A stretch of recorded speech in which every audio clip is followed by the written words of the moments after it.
Hello दोस्तों, नमस्कार। आपका बहुत बहुत स्वागत है हमारे यूट्यूब चैनल माँ कृपा ऑनलाइन में। दोस्तों, आज की बिग ब्रेकिंग न्यूज़ में आपके लिए लेकर आया हूँ। अतिथि शिक्षक अब शिवराज सरकार से नाखुश हो गए हैं, यानी अतिथि शिक्षक अब बीजेपी सरकार पर गुस्सा, आक्रोश सब दिखाएंगे। दोस्तों, इसी के ऊपर से आज की छोटी सी न्यूज़ है। दोस्तों, वीडियो पसंद आए तो लाइक, शेयर और कमेंट ज़रूर कर देना। लेकिन दोस्तों, कमेंट करें तो पॉजिटिव कमेंट करें, नकारात्मक कमेंट बिल्कुल भी ना करें। आप भले ही हमारा वीडियो ना देखें, लेकिन जो भी कमेंट करें आप पॉजिटिव करें, क्योंकि आपकी कमेंट को सभी अतिथि भाई पढ़ते हैं और एक लोग की ख़राब कमेंट से पूरा काम बना बनाया बिगड़ जाता है। तो दोस्तों, वीडियो चैनल पर अगर नए हैं तो प्लीज़ हमारे चैनल को सब्सक्राइब कर लें और इसके साथ साथ बेल आइकन को दबाना बिल्कुल भी ना भूलें, ताकि अतिथि शिक्षक और शिक्षा जगत से जुड़ी हर छोटी बड़ी खबर मैं आप तक पहुंचाने का काम करता रहूं। चले दोस्तों, वीडियो शुरू करें। नमस्कार, स्वागत है आप सभी का हमारी खास पेशकश सरकार से नाराज अतिथि।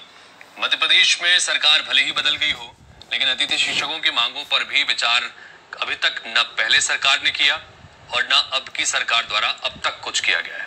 कांग्रेस से बीजेपी में आकर प्रदेश में सत्ता परिवर्तन करने में ज्योतिरादित्य सिंधिया भले ही कामयाब हो गए, लेकिन जिनके लिए उन्होंने कभी सड़कों पर उतरने की चेतावनी दी थी, उन अतिथि शिक्षकों को अब भी सिर्फ आश्वासनों के अलावा और कुछ नसीब नहीं हुआ है। बल्कि ये अतिथि शिक्षक आए दिन सड़कों पर उतरकर अपनी मांग मनवाने के लिए आंदोलन, धरना प्रदर्शन करते रहते हैं। प्रदेश में पहले कांग्रेस की और फिर उसके बाद बीजेपी की सरकार बनने के बाद भी अतिथि शिक्षकों के हाथ कुछ नहीं लगा है। मध्य प्रदेश में अतिथि शिक्षकों को मिल रहे राजनीतिक आश्वासन और उनके हाल पर ही हम ये खास चर्चा करने की कोशिश करेंगे। मोटे मोटे तौर पर अगर आपको आंकड़ों के लिहाज से समझाने की कोशिश करें तो कुल मिलाकर 70,000 अतिथि शिक्षक करीब पूरे मध्य प्रदेश में है। 3 अलग अलग वर्ग हैं, वर्ग 1, वर्ग 2, वर्ग 3। ये 70,000 इन्हीं में बटे हुए हैं, जिसमें वर्ग 1 के संदर्भ में बताएं तो करीब 18,000 के करीब शिक्षक वर्ग 1 के तहत हैं, जिन्हें प्रति माह 9,000 रुपए का वेतन 30 दिन के संदर्भ में मिलता है। 30 दिन इसलिए महत्वपूर्ण कि अगर 30 दिन में से किसी दिन स्कूल की छुट्टी रही या छुट्टी पर रहे अतिथि शिक्षक, तो उस दिन का वेतन कटता है। दूसरा ग्रेड है जिसमें करीब 22,000 के करीब अतिथि शिक्षक हैं। इनका जो है संख्या करीब 22,000 की और इनका वेतन है 7,000 रुपए। वर्ग 3 है जिसमें करीब 30,000 अतिथि शिक्षक हैं और इनका जो वेतन है वो है मात्र 5,000 रुपए। अब ये मांग लंबे समय से कर रहे हैं कि नियमितीकरण कराया जाए। काम स्कूलों में इनसे भरपूर लिया जाता है। पिछली बार 2018 में जब कांग्रेस की सरकार आई तो तमाम जो अलग अलग वादे अपने मैनिफेस्टो के जरिए करते हैं, उसमें इन अतिथि शिक्षकों के नियमितीकरण करने की प्रमुख मांग थी। जब सिंधिया भारतीय जनता पार्टी में नहीं आए थे और कांग्रेस में ही थे, तो अपनी ही सरकार के खिलाफ आवाज उठाई थी और इन्हीं लोगों के लिए कहा था कि इनकी आवाज जरूरत पड़ी तो मैं सड़क पर उतरूंगा। और उसी के संदर्भ में जब कमलनाथ मुख्यमंत्री थे तो उन्होंने कहा था कि जिसको सड़क पर उतरना है वो उतर जाए, और उसके बाद जो कुछ हुआ वो इतिहास है। लेकिन सब कुछ हो गया, सत्ता बदल गई, आ गई, चली गई, नई सत्ता आ गई, नई पार्टी के हाथ में सत्ता आ गई, लेकिन इन अतिथि शिक्षकों की मांगे पहले भी वो थी, आज भी वो थी, जस की तस है।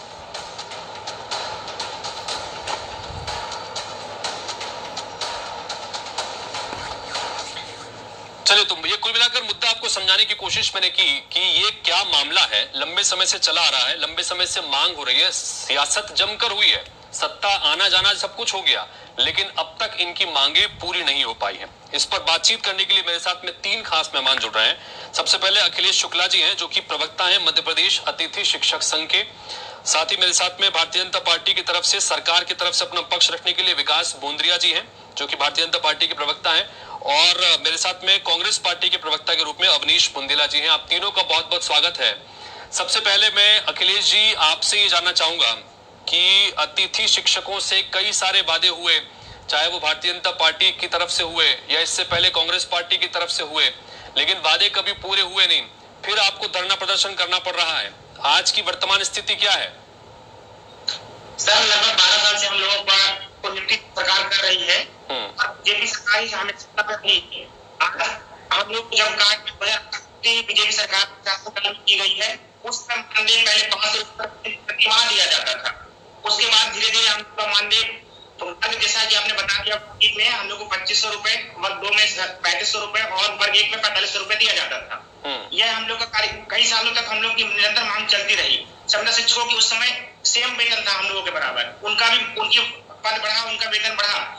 हम लोगों ने बहुत मांग किया, स्थायीकरण की लगातार मांग करते रहे, यहाँ तक कि सीएम अपने माननीय मुख्यमंत्री जी, हम लोग के मामा जी, उन्होंने 2012 में घोषणा की थी कि हम आप लोग को स्थायी करेंगे। उसके बाद भी कुछ नहीं किया गया। रीवा में उन्होंने अभी विधानसभा चुनाव के दौरान शहडोल में हमारे साथियों से कहा गया था कि आप लोगों की विभागीय परीक्षा लेकर आपको स्थायी किया जाएगा। उसके उपरांत भी कुछ नहीं हुआ। यहाँ तक कि कांग्रेस सरकार ने हम लोग को वचन पत्र में शामिल किया था, लेकिन अव्यवस्था ही या कुछ भी किस्मत हम लोगों की इतनी खराब रही कि हम लोग की सरकार गिर गई कहना चाहिए, उसमें हमको लाभ कुछ प्राप्त नहीं हुआ। अभी बीजेपी सरकार से हमारा सिर्फ इतना कहना है कि मध्य प्रदेश के 38 शिक्षक आज बेरोजगारी की मार झेल रहे हैं, पालन पोषण के लिए पैसे नहीं है, आत्महत्या करने को मजबूर है। हम लोग के पास निरंतर फोन आते रहते हैं, हम लोग समझाते रहते हैं, कुछ दिन भरोसा रखो, शायद भगवान कभी किस्मत पलटेगा। हम लोग का कर्म जो हम लोग ने इतना मेहनत किया, इतने वर्षों सेवा दे रहे हैं, आज हमारे बहुत साथी ओवर एज हो गए हैं। भर्ती में ना उनको भर्ती में कोई लाभ मिल रहा है, ना उनको नियुक्तियां मिल रही हैं। अप्रैल से हम लोग बेरोजगार हैं, घर में खाने के लिए कुछ भी नहीं है। मात्र 5000, 7000, 8000 इतनी सरकार अगर हम लोग को पैसा नहीं दे पा रही है, स्थायीकरण तो बात की बात है। इस साल सरकार ने नियुक्तियां भी हम लोग को नहीं दी है अब तक। स्कूल भले बंद है, ऑनलाइन शिक्षा हम लोग देते आ रहे हैं, उसमें पूरा सहयोग हम लोग कर रहे हैं, लेकिन सरकार की तरफ से कोई भी हम लोग की सुनने वाला अभी तक नहीं है। ठीक है, ठीक है। ये दर्द बड़ा महत्वपूर्ण है, क्योंकि आपने जिक्र भी किया कि किस तरह से मानदेय मिलता है, वेतन मिलता है 30 दिन का, और सबसे बड़ी चुनौतियां इस बात को लेकर है कि जब से लॉकडाउन लगा है तो स्कूल बंद है। अब स्कूल बंद है तो अप्रैल के बाद से ही जो इनको वेतन मिलता था वो भी अब तक नहीं मिल पा रहा है। अब ऐसी स्थिति में जाहिर सी बात है कि किसी के सामने भी बड़ी संकट की स्थितियां निकल के सामने आएंगी। अब ऐसे में उपचुनाव है तो उपचुनाव में एक बार फिर से ये उम्मीद लगाए बैठे हैं कि कम से कम उपचुनाव के ही सही भरोसे इनकी मांगे पूरी हो जाएं। विकास बोंद्रिया जी, मैं आपसे जानना चाहूंगा, सरकार के संदर्भ में बड़ी जिम्मेदारियां हैं। इससे पहले भी शिवराज सरकार ने लगातार इनसे वादे किए हैं कि हाँ, इनका नियमितीकरण किया जाएगा। इससे पहले जब ज्योतिरादित्य सिंधिया जब कांग्रेस में थे, कांग्रेस पार्टी ने भी अपने वचन पत्र में किया। मैं ये सवाल उनसे अवनीश जी से भी पूछूंगा, लेकिन चूंकि अभी वर्तमान में सरकार आपकी है, क्या इनके बारे में कोई गंभीरता से सोच रहा है या सिर्फ ये चुनाव के मैनिफेस्टो तैयार करने के एक जरिया भर है?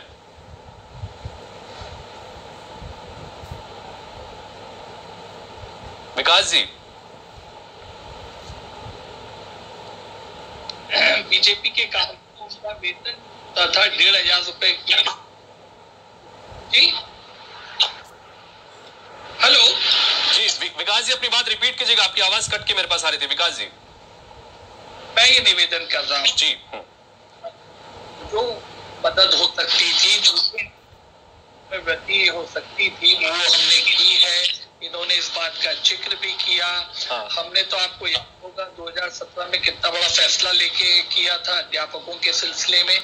देखिए, अभी हाल में सरकार कोरोना काल में बनी है, थोड़ा समय लगेगा निर्णयों को लेने में, लेकिन जो अपने संदर्भ में ये लोग निर्णय चाहते हैं, सरकार भी इच्छा वही रखती है। दूसरी चीज देखिए, इनके हाल के वेतन का उस मामले में सीएम साहब के सामने चर्चा आई थी और उन्होंने आश्वस्त किया था कि फिक्र की कोई बात नहीं है, हम इसे सुलझा देंगे। तो मुझे लगता है वो मसला भी हल हो जाएगा, तात्कालिक जो इनका एक समस्या है।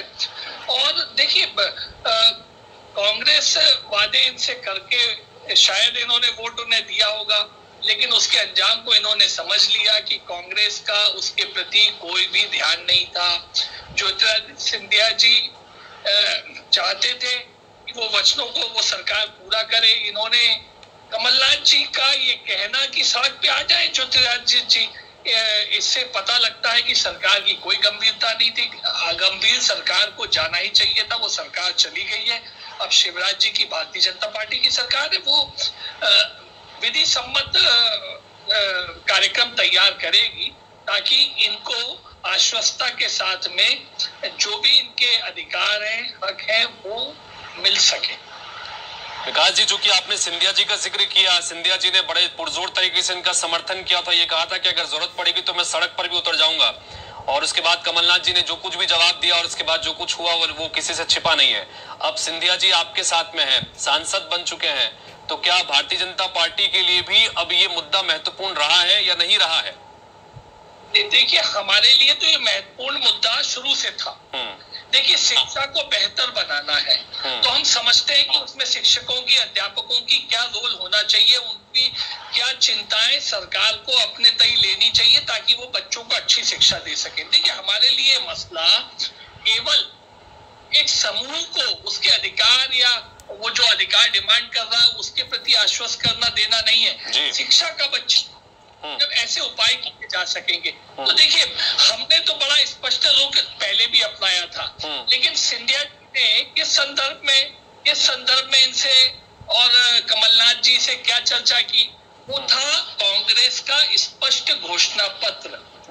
चूंकि अब कांग्रेस उसके प्रति गंभीर नहीं रही, सिंधिया जी ने आवाज उठाई थी तो कमलनाथ जी कुछ समय मोहलत मांग सकते थे, कुछ उसके ऊपर काम बैठ के विचार विमर्श ऐसा कुछ करके दिखा सकते थे, लेकिन वो तो एकदम ही गंभीर नहीं थे, इसलिए उन्होंने उसे टाल दिया। अब देखिए, सिंधिया जी भारतीय जनता पार्टी में आ चुके, वे भारतीय जनता पार्टी के नेता हैं। सरकार अखिलेश जी कुछ कहना चाह रहे हैं। अखिलेश जी, हम एक बार उनकी बात भी सुन लेते हैं। विकास जी, फिर मैं आपके पास भी आऊंगा और अवनीश जी से भी सवाल बड़ा महत्वपूर्ण है क्योंकि वादा उनकी तरफ से था। जी अखिलेश जी बताइए। बीजेपी और कांग्रेस नेताओं से निवेदन करता हूं कि इससे केवल पार्टीवाद न बनाएं। मैं दोनों पार्टी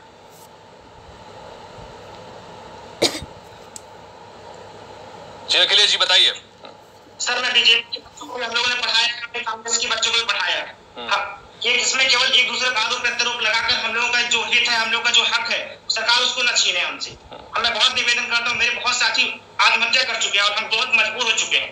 आज हम लोग अब कैसे बीत रही है वो हम ही जानते हैं। सर, मैं केवल आप दोनों को ये नहीं कहता कि बीजेपी ने नहीं किया, कांग्रेस ने किया, हमको मिला क्या, हम सिर्फ उतना पूछते हैं। 2008 से हम लोग नियमित सेवा दे रहे हैं, आश्वासन कुछ भी नहीं है, और वेतन जो हम लोग को मिलता है वो भी कट पिट के मिलता है, लड़ने के बाद मिलता है। वेतन के लिए हमको 181 शिकायत दर्ज करनी पड़ती है, उसके बाद वेतन प्राप्त होता है। बीओडी से लड़ना पड़ता है, बीओ लोगों से। ये प्रशासन की व्यवस्थाएं हैं। इतना अल्प वेतन भी गवर्नमेंट यदि नहीं दे पा रही तो शिक्षक का स्कूल बंद कर देना चाहिए। फिर तो नहीं, बात बिल्कुल सही है, बिल्कुल वाजिब बात है कि अगर किसी तृतीय श्रेणी के अतिथि शिक्षक को मात्र 5,000 रुपए मिलते हैं और उसमें भी 30 दिन में आने वाली छुट्टियों का पैसा भी काटा जाता है और वो भी अगर वक्त पे नहीं मिल पा रहा है तो वाकई में ये चुनौतियां हैं। और ऐसी स्थिति में आप अगर शिक्षक से उम्मीद कर रहे हैं कि वो आने वाले समय का भविष्य तैयार करेंगे तो आप क्या उम्मीद कर सकते हैं। बहरहाल अवनीश जी, मेरा आपसे महत्वपूर्ण सवाल कि अपने वचन पत्र में प्रमुख कई सारी मांगों में ये भी सबसे महत्वपूर्ण मांग थी जिसमें आपने ये वादा किया था कि जैसे ही सरकार सत्ता में आएगी अतिथि शिक्षकों को नियमितीकरण करने के संदर्भ में काम करेंगे, लेकिन ऐसा कुछ हो नहीं पाया। और बल्कि सिंधिया जी तो ये कहते कहते पार्टी छोड़कर चले गए कि इनके लिए आवाज उठाने के लिए मैं सड़क पर उतर जाऊंगा। उनका भी कोई ख्याल नहीं रखा गया, वो भी चले गए। सरकार तो गई जो गई, इनका कुछ हो नहीं पाया। आपको लगता है कि जो अवधि थी उस वक्त में इनके बारे में सोचा जाना चाहिए था? बिल्कुल हम लोगों ने बकायदा उस ओर प्रयास किए, हमने काम किए अतिथि शिक्षकों के लिए, पूरे शिक्षा कर्मियों के लिए। आपको याद होगा हमने जो ट्रांसफर नीति जो अपने सरकार के दौरान लेके आए कंप्यूटर के द्वारा, उसमें खुद शिक्षकों ने बकायदा अपने ऑप्शन चूज किए, 12-15 उसमें ऑप्शन थे उनने। और कई सारे जो टीचर्स थे कई सालों से 15-17 साल से अपने जिलों से अपने गृहनगर से दूर रह रहे थे। शिवराज जी कोई ऐसी नीति नहीं ला पाए और जब जब ट्रांसफर हुआ शिवराज जी के राज में भ्रष्टाचार हुआ। वो आप देखें कई सारे शिक्षक जो थे जो अपने शहर से 300-400 किलोमीटर दूर सेवा दे रहे थे, बकायदा उनके ट्रांसफर हुए, उसमें कहीं कोई भ्रष्टाचार नहीं पाया गया, पहली बात। और जहां तक बात सिंधिया जी की है तो हितेश जी मैं आपको बताऊं, अब 6 महीने हो गए, अब सड़क पर क्यों नहीं उतर रहे हैं? ये सिंधिया जी देखिए अतिथि शिक्षकों का बहाना लेकर उन्होंने पार्टी छोड़ी है। उनको कहीं कोई अतिथि शिक्षकों से, अरे साहब जो कभी मिले ना हो अतिथि शिक्षकों से, जिनके महल के दरवाजे आम जनता के लिए बंद रहते हो, वो कहां इनके लिए सड़क पर उतरेंगे? और सबसे बड़ी बात, हम बकायदा इस बात को मानते हैं कि हमको देखिए बहुत कम से 15 महीने में 3 महीने तो आदर्श आचार संहिता के चले गए, 3.5 महीने लोकसभा चुनाव के, हमारे पास 11-11.5 महीने जो थे हितेश जी, हमने बकायदा उसको पूरा हमने प्रयास किया था। और हमें समझ देखिए ये फर्क है कि भारतीय जनता पार्टी की सरकार इस प्रदेश में 15 साल रही, वो ये काम नहीं कर पाए और आज वही उनके नेता हमसे पूछते हैं कि हम 11.5 महीने में कर लें। मतलब आपने बकायदा, मैं अभी आलोक जी का दर्द समझता हूं, मैं जो जिनकी बात में सुन रहा था उनकी बात से पूरी तरह से सहमत हूं। सबसे बड़ी बात, इस कोरोना संक्रमण काल की आप बात करते हैं, अगर कोई जिम्मेदारी निभाने की बात आती तो आप कोरोना का नाम लेकर उसका बहाना लेते हैं। और आप सबसे बड़ी अतिथि शिक्षक कैसे अपना जीवन बसर कर रहे होंगे। अप्रैल से उनको तनख्वाहें नहीं दी गई है, उनको सैलरी नहीं दी गई है। आपको सोचना चाहिए था। मैं शिवराज जी से पूछना चाहता हूँ, आपने सब कुछ कर लिया अपनी सुविधा के हिसाब से, आपने नए हेलीकॉप्टर हवाई जहाज खरीद लिए, आपने 30 दिन अकेले सरकार चला ली, पूरा प्रदेश चला लिया। ये कितने संवेदनशील है शिक्षा विभाग के प्रति, मैं बताना चाहता हूं। अवनीश जी, मैं आपसे भी समझना चाह रहा हूँ कि दिक्कत है क्या। आपने कहा कि कुल जमा आपको 11 महीने काम करने का मौका मिला। क्या ये मुद्दा इतना गंभीर है, इतना महत्वपूर्ण है, या इतना ये पेचीदा है कि 11 महीने की जो अवधि है वो भी कम लगती है कि इनके नियमितीकरण करने संबंधी इसमें दिक्कतें कहाँ हैं, पेचीदगियां क्या है? यही सवाल मेरा विकास जी से भी होगा, अगर आप जवाब देते हैं उसके बाद। देखिए, एक बात बताऊं, हम लोगों ने बकायदा कई बार थी शिक्षकों के जो दल रहता है, उनका मंडल रहता है, प्रतिनिधिमंडल, कई बार चर्चा हुई और हम उस तरफ बढ़ रहे थे। लेकिन सबसे बड़ी बात तो मैं कहना चाहता हूँ, आज की तारीख में अतिथि शिक्षकों के लिए सबसे आवश्यक है कि आपने अप्रैल से उनकी तनख्वाहें नहीं दी है। सबसे पहले आप उनकी तनख्वाहें दीजिए। आप कहते हैं कि हमारे राज्य में कोई भी व्यक्ति भूखा नहीं सोएगा। अभी मैं सुन रहा था कि कई सारे शिक्षकों ने, बेचारों ने आत्महत्याएं कर ली हैं। सही बात है। आपने क्या किया है? आप पहले भी 15 साल रहे हो, अभी फिर 6 महीने से आप काबिज हैं। और कहाँ है सिंधिया जी सड़क पर उतरने की बात करते थे? सिंधिया जी सड़क पर उतरने की बात शिक्षकों के लिए नहीं करते थे, वो अपने राज्यसभा चुनाव जीतने के लिए, और अब वो जुगाड़ में है कि किसी तरह से केंद्र सरकार में मंत्री बन जाए। उन्होंने अपने 14 लोगों को तो सेट कर लिया है, मंत्री बनवा दिया है। बेचारे अतिथि शिक्षकों के लिए जिनकी आप बात करें, मैं सड़क पर उतरूंगा, कब उतरेंगे सिंधिया जी सड़क पर? और मैं सबसे पहले एक ही बात कहना चाहूंगा, शिवराज सरकार को सबसे पहले इनकी तनख्वाहें रिलीज करनी चाहिए।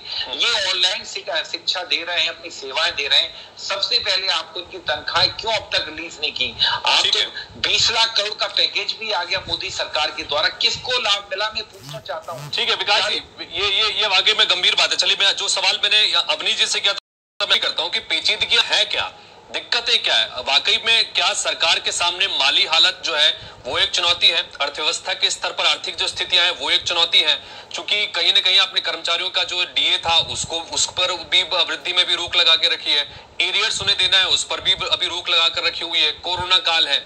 क्या चुनौतियां किस तरह की हैं? और दूसरी बात यह कि ये जो अवधि है, टीचर्स लगातार ऑनलाइन क्लासेस कर ही रहे हैं, जो भी कर रहे हैं, लेकिन दिक्कतें इनके सामने भी हैं, तो क्या इनको कुछ मदद इस अवधि के दौरान दी जानी चाहिए? मैं बोलूं? जी विकास जी। देखिए अवनीश जी बिना संदर्भ जाने या बिना जानते हुए भी अनजान बन के चर्चा कर रहे हैं। देखिए, अतिथि शिक्षक कैसे शामिल किए गए, उसकी अपनी सेवा चलती थी अतिथि शिक्षकों की। मेरे अतिथि शिक्षक भाई ज्यादा बेहतर ढंग से बता सकते थे। कोई टाइम लिमिटेड होती है, हर साल रिन्यूअल करना होता है, एक सिस्टम अलग ढंग का था। एक अध्यापक संवर्ग खड़ा किया गया था, वो सिस्टम अलग ढंग का था। हमारे उसके प्रति जो वादे थे वो हमने पिछली सरकार रहते ही पूरे कर। अतिथि शिक्षकों के वेलफेयर के लिए भी हम काम करना चाहते हैं। तो ऐसा इन्होंने बताया ना कि सरकार को एक सिस्टम डेवलप करना पड़ेगा। अगर उन्हें मेन लाइन में रेगुलराइज करना है तो उसके लिए भाई कॉम्पिटिटिव एग्जाम होगा, परीक्षा होगी, कुछ एक ऐसी व्यवस्था बनानी पड़ेगी। नहीं तो दूसरे अपने लोग भी कि भाई आपने तो इन्हें अतिथि शिक्षक रखा था, आप इन्हें रेगुलर कैसे कर सकते हैं, उसके प्रति कोर्ट में जाके अपनी कार्रवाइयां चालू कर सकते हैं। मैं बड़ी विनम्रता से कहना चाहता हूँ कि अतिथि शिक्षकों के निमित्त लोक कल्याणकारी जिससे कि हमारा लोक शिक्षण संचालनालय मजबूत हो, स्कूली शिक्षा मजबूत हो, हम ये चाहते हैं, उसके लिए हम अग्रसर हैं। लेकिन अवनीश जी की पार्टी ने कोई वादे किए थे और बड़े स्पष्ट वादे किए थे, उसके अनुरूप उन्होंने वोट लिए। तो उससे कर जाएं, अपने साथियों को कह दें कि साहब आप तो सड़क पर उतर जाओ, हम ये काम कर रहे हैं नहीं कर रहे हैं, उसकी तो अलग ही बात है। तो फिर वहां पे मतभेद पैदा हुए। अब हमारी सरकार आई है, हम नए सिरे से उस मसले को सोचेंगे। और अतिथि शिक्षक बताए ना, क्या हमारा कोई इस ढंग का उनसे कोई स्पष्ट कह के हमने कुछ कहा था क्या, और जिसे हम पिच कर रहे हो, हमने कभी ऐसा नहीं किया। अब तो उन्हें आज भी आश्वस्त कर रहे हैं कि हम उनके लिए बेहतर निर्णय लेंगे, क्योंकि हमारी परेशानी केवल उन तक सीमित नहीं है। हमारी परेशानी है स्कूली शिक्षा को व्यवस्थित करने की, लेकिन वो उस खांचे में हो सकता है जिसमें कोई नियमों की अवहेलना, ड्यूटियां लगाई है। का कोई अधिकार नहीं चाहता हो। अवनीश जी आपकी पार्टी ने वादे किए थे। वादे तो देखिए, हमारी पार्टी ने वादे किए थे तो आपने सरकार गिराई है। हमारी पार्टी बकायदा 74 दिन में हमने 85 वादे पूरे किए थे आदर्श आचार संहिता के पहले। झूठ मत बोलिए। बात यह है कि आप बताएं, आप 15 साल से बैठे, आपने क्या किया? आपको ये तो याद है कि कमलनाथ जी ने क्या वादे किए थे? कभी ये याद नहीं रहता कि आपने वादे क्या किए थे? नरेंद्र मोदी जी ने क्या वादे किए थे देश की जनता से? इस बीच अखिलेश जी भी कुछ कहना चाह रहे हैं। अखिलेश जी भी कुछ कहना चाह रहे हैं, उनको भी सुन लेते हैं। सर, मैं आदरणीय काजी से पूछना चाहता हूं कि अतिथि शिक्षक नियुक्ति के नियम क्या है? नियम किस बेस पे अतिथि शिक्षक रखे जाते हैं स्कूलों में? तक पूरा ना हुआ हो 2013 में कोई ऐसा वादा था क्या अतिथि शिक्षकों के प्रति? अवनीश जी आपके पास आऊंगा। एक बार अखिलेश जी भी इस विषय पे कुछ कहना चाह रहे हैं, उनको भी सुन लेते हैं। उनका सवाल थोड़ा है, उनकी सवाल को भी सुन लेते हैं, उनकी बात भी सुन ले, उसके बाद मैं आपके पास भी आऊंगा। जी, अल्पकालीन अवधि के लिए उनको नियुक्त किया जाता है और ये रेगुलर समस्या, उनकी नियुक्तियां अब कई 8-10 सालों से निरंतर ली जा रही है। इसके बारे में आप क्या कहना चाहते हैं? बताइएगा अखिलेश जी, कैसे नियुक्त किया जाता है, कितने महीने के लिए, कितने पीरियड के लिए नियुक्त किया जाता है? कृपया अवनीश जी को बताइएगा। और कब से ये है? क्या 15 साल पहले ये व्यवस्था थी क्या? 2008 से ये भर्तियां चालू हुई सर। उसमें केवल अल्प अवधि के लिए नियुक्त किया जाता है। मैक्सिमम आप 3 मंथ तक नियुक्त कर सकते हैं। उसमें ये रहता है, मान लो कोई डिलीवरी पीरियड में कोई टीचर जा रहा है, या मान लो ट्रांसफर हो गया, या कोई मृत्यु हो जाती है, ऐसी अवस्था में गेस्ट टीचर नियुक्त किए जाते हैं। किंतु मध्य प्रदेश सरकार लगातार हम लोगों को नियुक्त करते हुए केवल हम लोग की उच्च शिक्षा का शोषण कर रही है और हम लोग को हमारी जो योग्यता है, योग्यता से हटकर मान्य दिया जा रहा है। अन्य सरकारें, अन्य राज्यों में हम लोगों के जो अतिथि शिक्षक साथी है, शिक्षा मित्र यूपी हो गया, हरियाणा हो गया, हर जगह उनको स्थायीकरण कर दिया गया है। लेकिन मध्य प्रदेश सरकार अभी भी, आज डिबेट में भी ये कहा जा रहा है कि इनकी अलग भर्ती नियम देख लें, ये देख लें। मतलब क्या है कि अगर हम लोगों को नियुक्त नहीं करना है, नियमितीकरण हमारा नहीं करना है, तो आश्वासन क्यों दिया जाता है? आपके आधे से अधिक विधायक, चाहे बीजेपी हो चाहे कांग्रेस के हो, सबने हम लोग को समर्थन पत्र दिया है। वो समर्थन पत्र की अहमियत क्या है, उसकी वैल्यू क्या है? आज तक हमने लाख, 1.5 लाख, करोड़ कम से कम ज्ञापन दे डाले आप लोगों को। आपने कभी खुले मन से क्यों नहीं कहा कि आप लोग का नियम ऐसा है, आपको स्थायी दिया जाएगा, आप लोग ज्ञापन मत दीजिए? भैया, हम लोग इतने पैसे ज्ञापनों बर्बाद करते हैं, आंदोलनों में, हर जगह जितने आंदोलन हुए, धरना प्रदर्शन हुआ, आपके प्रतिनिधि चाहे किसी पार्टी का रहा हो, सबने आगे आपके आंदोलन, धरना स्थल में समर्थन किया है और कहा है जल्द से जल्द आपकी मांग पूरी होगी। तो ये सब क्यों, दिखावा क्यों हो रहा है हम लोगों के साथ? केवल शोषण करना है। विकास जी, सवाल गंभीर है और ये सवाल सिर्फ विकास जी से नहीं, सिर्फ कांग्रेस बीजेपी से नहीं, ये सवाल कांग्रेस पार्टी के प्रतिनिधियों के साथ में भी है कि अगर नियम ये कहते हैं कि इनका नियमितीकरण संभव नहीं है, अगर नियमों के तहत जिस तरह से भी अल्पकालीन इनकी भर्तियां होती हैं ताकि एक व्यवस्था बनाई जा सके, तो फिर इन्हें आश्वासनों का या वादों का सिर्फ झुनझुना क्यों पकड़ा जाता है? विकास जी, इसके संदर्भ में क्या कहेंगे? क्योंकि आपकी ही पार्टी के कई सारे विधायकों ने इनको समर्थन पत्र दिया है कि हाँ, हम आपको, आप हमें वोट दीजिए, हम आपका समर्थन करेंगे, आपकी बात को आगे रखेंगे, ठीक करेंगे। देखिए, दो अंतर है जी। अगर हम वोट के मान से अगर इन्हें आश्वासन दे रहे होते तो घोषणा पत्र में इंद्रास होता, घोषणा पत्र में लिखा होता। ये तो काम कांग्रेस ने किया था, देखिए। और लोक कल्याणकारी बातचीत करना, अगर अखिलेश जी और उनके साथी कोई डिमांड रखते हैं और उसके प्रति मैं व्यक्तिगत रूप से, संगठनात्मक रूप से गंभीर हूं, उन्हें वो मदद करवाना चाहता हूं, तो मैं बोलूंगा ना, मैं मदद करवाना चाहता हूं नियमों का। अब क्यों, एक बात बताइए, क्या हमने अध्यापक संपर्क के लोगों को नियमित नहीं किया? बिल्कुल किया। उनके वेतन बढ़ाते गए हम। अखिलेश जी ये ध्यान देंगे कि 2008 से लेके आज तक अतिथि शिक्षकों को, जो कि पीरियड वाइज लेने के लिए अपॉइंट किए जाते हैं, उनके मानदेय में वृद्धि करी कि नहीं करी इसी सरकार ने?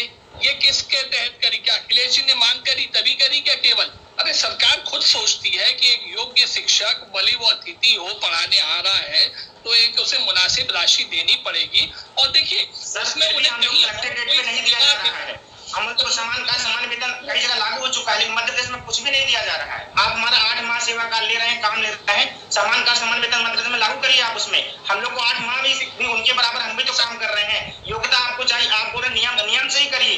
गुरु जी को आपने किया था, हम मांग कर रहे हैं, आप गुरु जी की भांति हमारी विभागीय परीक्षा लेकर हमको स्थायी करवाइए। अखिलेश जी, देखिए, सहानुभूति पूर्वक काम किया जा सकता है, उसके लिए हम आज भी राजी हैं, उसकी तरफ अग्रसर होंगे, लेकिन तो लेंगे समान वेतन, समान विकास जी का शायद फोन में किसी का फोन आ गया है, जिस वजह से शायद उनकी आवाज कट गई, लेकिन कुल मिलाकर यहाँ पर बड़ा महत्वपूर्ण विषय ये चल रहा है कि ये जो मांगे हैं, ये मांगे कितनी जायज हैं, ये भी बड़ा महत्वपूर्ण देखने वाली बात होगी। दूसरा ये कि जैसा अगर नियम ये कहता है कि जी विकास जी अपनी बात कंप्लीट कीजिए अगर आप मुझे सुन पा रहे तो। अखिलेश जी जी विकास जी, अखिलेश जी एक बार सुन लेते हैं जी। हाँ जी विकास जी। अखिलेश कोई डिमांड कर रहे हैं, आप समान वेतन चाहते हैं, लेकिन एक बात बताइए ना, मैं सहानुभूति पूर्वक आपसे कह सकता हूँ, आपके सहयोगी बनने के लिए, आपको सहयोग करने के लिए मैं आपकी बात को आगे बढ़ा रहा हूँ। हमारा हर पार्टी का साथी भी बढ़ाएगा, नो डाउट, लेकिन एक बात बताइए ना, जिस ढंग से शिक्षकों की भर्ती होती है स्कूली सिस्टम में, क्या उस ढंग से हुई क्या वो कह के हुई क्या? ठीक है विकास जी, अब ऐसी स्थिति में, ठीक है विकास जी, अब ऐसी स्थिति में बहुत क्लियर ये कि अब आगे ऑप्शन क्या है, सरकार वाकई में क्या इन अतिथि शिक्षकों के संदर्भ में कुछ सोच रही है? जी मैं आऊंगा आपके पास में भी आऊंगा मैं अवनीश जी, लेकिन विकास जी, क्या सरकार अब किस रुख के साथ में आगे बढ़ने वाली है, किस तरह से आगे रुख रहने वाला है, ये बड़ा यहाँ पर साफ होना जरूरी है, ताकि ये लोग अगर अतिथि शिक्षक भी किसी तरह की उम्मीद पाले अगर बैठे हैं तो कम से कम वो उम्मीद ना, झूठी उम्मीदें ना रखें। विकास जी देखिए, ये बात तो सरकार के प्रवक्ता आएंगे, वो बताएंगे। मुझे लगता है सरकार से बेहतर जानकारी ले सकते हैं हम कि क्या नियम पूर्वक हो सकता है। आपने देखा होगा कि जब हम अध्यापकों को रेगुलर करने गए थे शिक्षक के रूप में, तो कितनी दिक्कतें आती थी, जगह बार बार लीगल प्रॉब्लम्स आए थे, कांग्रेस के भी लोगों ने उसमें लीगल अड़ंगे डालने का प्रयास किया था। सरकार तो शिक्षा को बेहतर करने के लिए कदम उठा रही थी। विकास जी, मेरे पास समय की कमी है, बहुत संक्षेप में, क्या अतिथि शिक्षक उम्मीद सरकार से रखें या ना रखें? नहीं, रखनी चाहिए। अभी अखिलेश जी ने प्रॉब्लम बताया। अवनीश जी अपनी बात रखिएगा बहुत संक्षेप में अवनीश जी। देखिए, शिवराज सरकार ने पहले दिन से अतिथि शिक्षकों के भविष्य के साथ खिलवाड़ किया है, उनको सिर्फ उपयोग किया, यूज किया। देखिए, मैं बताना चाहता हूँ कि नियुक्तियां जो होती है इस तरह की 89 डेज पर होती है, एक डेली वेजेस पर होती है, अंशकालिक होती है। तो सबसे पहली बात, आपसे भी संक्षेप में मैं चाहूंगा ये बात कि आप निशाना साधने के बजाय, अगर उपचुनाव है, जैसी भी स्थितियां बनती है, अलग विषय है, आपकी सरकार बनने की स्थिति बनती है, तो क्या आप आते ही पहला कुछ फैसला इनके करने के संदर्भ में स्थिति में है? वचन पहले था, वो वचन आज भी है। अतिथि शिक्षकों के लिए हमारी पार्टी एक नया मैनिफेस्टो हम लेके आ रहे हैं। ठीक है, तो दोनों ही पार्टियां कम से कम ये कह रही है कि हाँ, जो भी है अभी उम्मीदें जिंदा हैं, कम से कम अतिथि शिक्षक उम्मीद लगाए बैठे सकते हैं। हालांकि इतने लंबे समय से वो सिर्फ उम्मीदों के सहारे ही हैं, नियम कायदे अपनी जगह है, लेकिन सरकार वाकई में अगर इनको लेकर गंभीर है, चाहे वो पार्टियों के स्तर पर, चाहे वो भारतीय जनता पार्टी हो या कांग्रेस की पार्टी हो, देखना होगा कि आगे आने वाले समय में इनके बारे में जिम्मेदारी के साथ में, गंभीरता के साथ में कुछ किया जाता है नहीं किया जाता, हम सिर्फ उम्मीद कर सकते हैं। फिलहाल बहुत बहुत शुक्रिया आप तीनों का चर्चा में शामिल होने के लिए, अपनी बात रखने के लिए। तो इसी के साथ इस खास पेशकश में फिलहाल इतना ही, लेकिन खबरों और अपडेट्स का सिलसिला लगातार जारी रहेगा। नमस्कार।